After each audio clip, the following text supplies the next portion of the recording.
Well, I'm 75 years old, and I live at Cabrini Avenue. What was Cabrini Avenue? Cabrini was really a social place to be at because the nuns had the school there. And mostly everybody on Cabrini Avenue went to Cabrini School, which was good. Raising children there was really good. I was a railroad conductor. I worked on 3 railroads.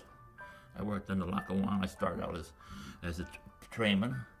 I worked on the Erie Lackawanna when they merged, and I worked on Conrail, and now Norfolk and Southern.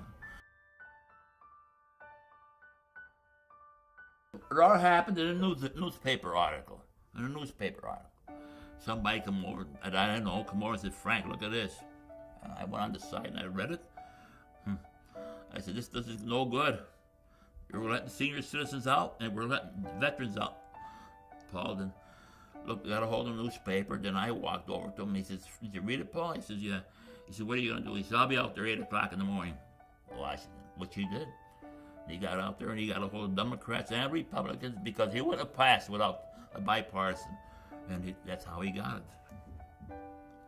They're veterans for the America, the USA, and Paul's there to help get what they need because they're all veterans. So, of course, now today, whether you're going to like it now with the voting coming up, well, they better vote for Kanjorski. That's the guy that did it all for us. I got my stimulus check from Paul Kanjorski, and I appreciate it, and I want to thank him right here now. Thank you. I actually have a blood disorder. I was diagnosed in 1992 as a junior in high school, and for years I lived with the disease. And about 2006, I started to develop some issues, and there was actually an investigational drug out on the market that I couldn't get access to because I didn't meet the criteria for the trial. Because of the blood disorder, my liver had the portal vein running to my liver had clotted off, so I was in need of a liver transplant. Because of the liver, my kidneys had shut off, so I was also on dialysis. And then without the help of the drug, I wouldn't be a candidate for a liver transplant. We contacted Paul. He, in turn, lobbied the FDA, and I think also the drug manufacturer. Through his help, we were able to obtain the drug on an investigational use basis. By me getting the drug, that enabled me to be healthy enough to be a candidate for a liver transplant. I received a liver transplant in February of '07 and have been living a healthy, happy life ever since. It's because of his help that I'm here today. My wife and I we're adopting a child, and it was out of Guatemala. We worked for 21 months to adopt a child, and we knew that there was something wrong because we were getting the runaround.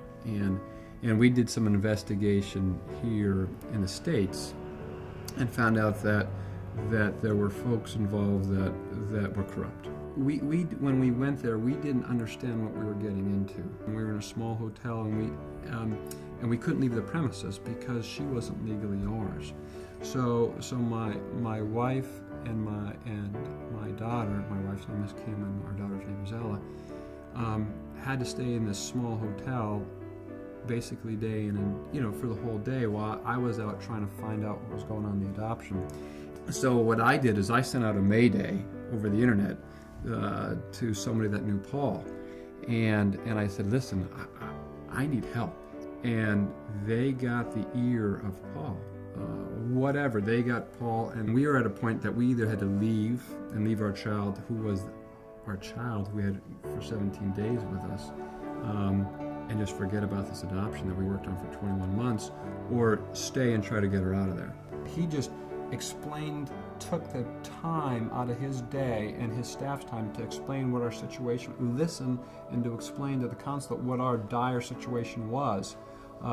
That he expedited the process that would have never happened. I mean, he got things done that we would have never been able to get done. So in 5 or 6 days, and it was like, somebody is going to help us. It's like you couldn't believe it. Somebody out of the blue that you never expected was just taking their time and responding in a minute and like doing, "Hey, here's what we're going to do for you." If we had to leave the country without our daughter, we wouldn't have been able to go back because we would have never saw her again. I mean, she would have been disappeared.